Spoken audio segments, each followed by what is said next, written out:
going to be bringing back my questions, and for those of you who watched the Dead Island walkthrough, the original Dead Island walkthrough of ours, I would ask a question, and then you guys will answer in the comment section below, and then for the next video, I will feature some of the comments that I liked the best.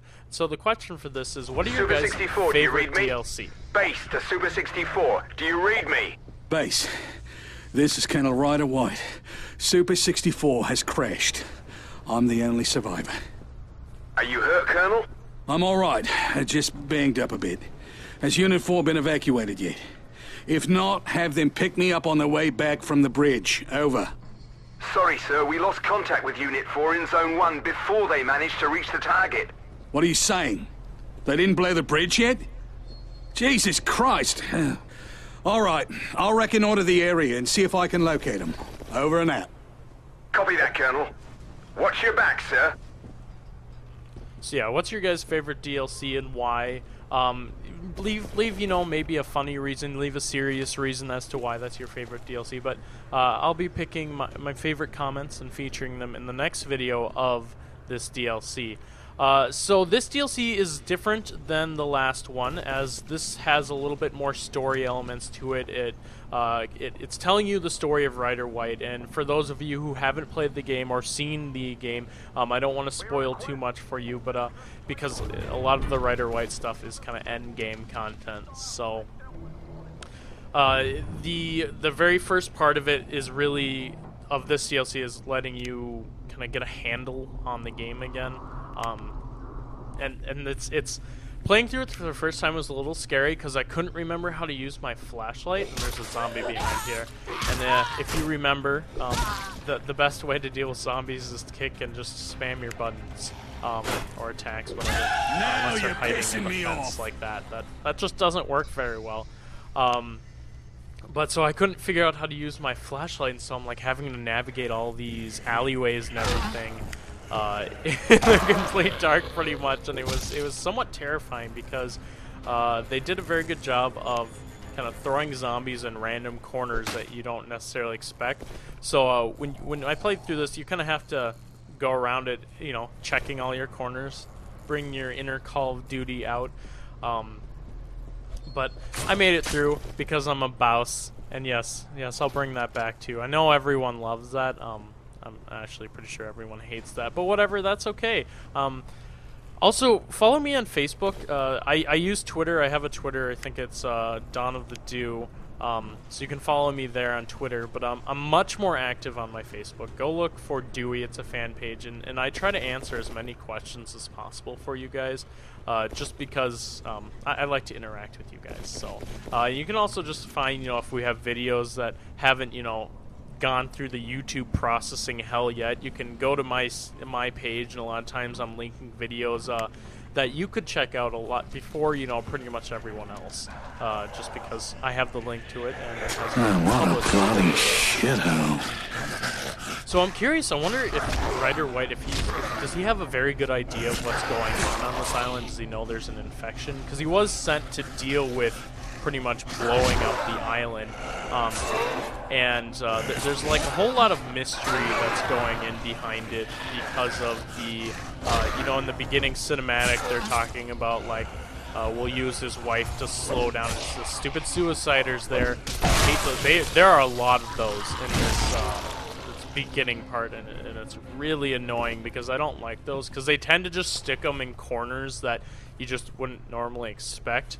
And so they'll just kind of jump out at you at any time, and it's a little scary. And if you're close to them, you will die. It's like standing next to a propane tank. But back to Ryder White, because you know I'm ADD and I like to switch my topics whenever I possibly can. But you know, there's like they're trying, you know, they're thinking his wife is gonna hold him back or something, and so like, are they sending him to this island to be a suicidal and you know, end up dying on this island, or you know, what's the case? And I mean, for those of you who have either watched my walkthrough or completed the game yourself, you know what happens to him in the end. For those of you who haven't, go watch it. Don't watch the end, watch all of it. But chances are you probably will just go watch the end.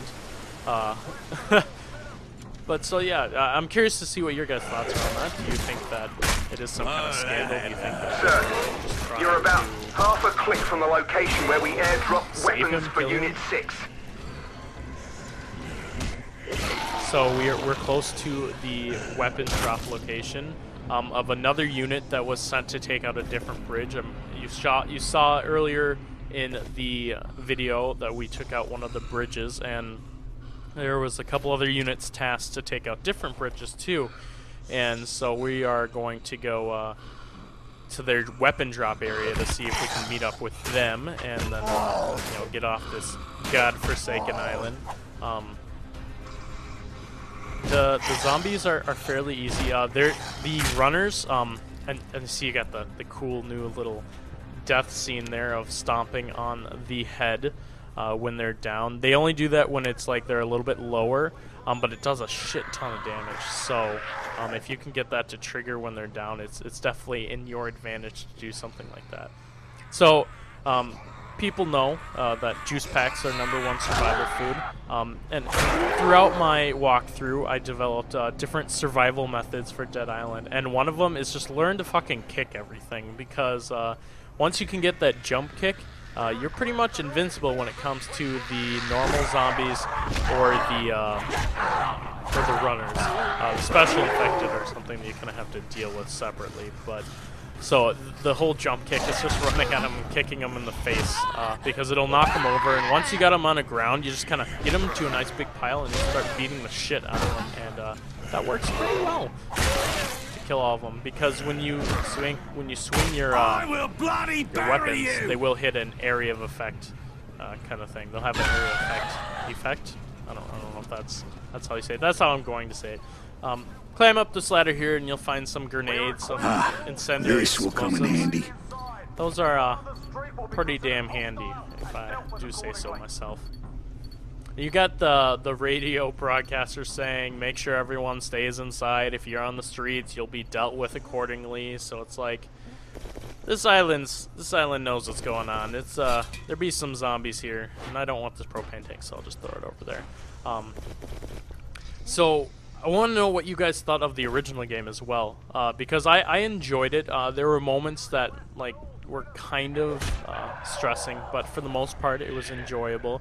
And I want to know what console you guys played on. Did you play it on the PC, the 360, the PS3? I think it's available on the PS3. I'm not entirely sure. So which one did you play it on? If you played it on multiple ones, did you enjoy it more so on the other one than the other one? So we're getting close to the stupid military guys, their drop zone. And then there you go, you get to eat apples and energy drinks, because energy drinks are definitely nice survival food, but juice packs are better, because, that's all you need to live for. It's Emily. Things are going from bad to worse here. The prisoners started rioting when we lost control of the infected. We barricaded ourselves inside here and are trying to hold out until the rescue helicopter arrives. I want you on that chopper first, Emily. You understand me? No heroics. So I also want to touch on some of the changes that they've made, they've patched since the original game, and a lot of them have been significant.